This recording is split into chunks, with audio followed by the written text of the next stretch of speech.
রাজধানীর কাউরান বাজারটি ঈদের ছুটিতে একেবারেই ফাঁকা রাজধানীর কাউরান বাজার। প্রথম দেখাতে হয়তো বা চিনতে ভুল হতে পারে, কেননা এখানে সবসময় ক্রেতা বিক্রেতাদের সরগরম থাকতো। ক্রেতা বিক্রেতাদের সরগরমে রাজধানীর কাউরান বাজারে হাঁটাই দায় হয়ে যেত।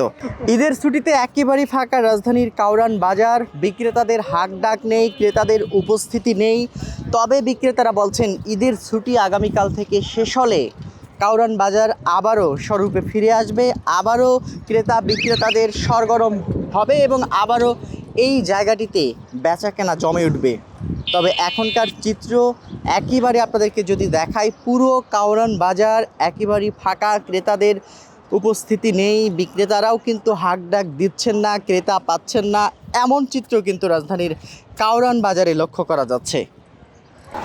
কাউরান বাজার রাজধানী ঢাকার অন্যতম ব্যস্ততম বাজারগুলোর একটি। সকাল থেকে রাত পর্যন্ত কেনাবেচা হয় এই রাজধানীর কাউরান বাজারে। বিশেষ করে দেশের বিভিন্ন জায়গা থেকে যে কাঁচামালগুলো আসে এখানে রাতের বেলা সেগুলো পাইকারি বেচা কেনা হয় এবং দিনের বেলাও অসংখ্য খুচরা বিক্রেতা রাজধানীর কাউরান বাজারের যে সড়কটি আপনাদেরকে দেখাচ্ছিলাম এই মুহূর্তে, এই সড়কে তারা ভাসমান যে দোকানগুলো রয়েছে সে ভাসমান দোকানে বিভিন্ন কাঁচামাল, ফল, সবজি এগুলো বিক্রি করে থাকেন।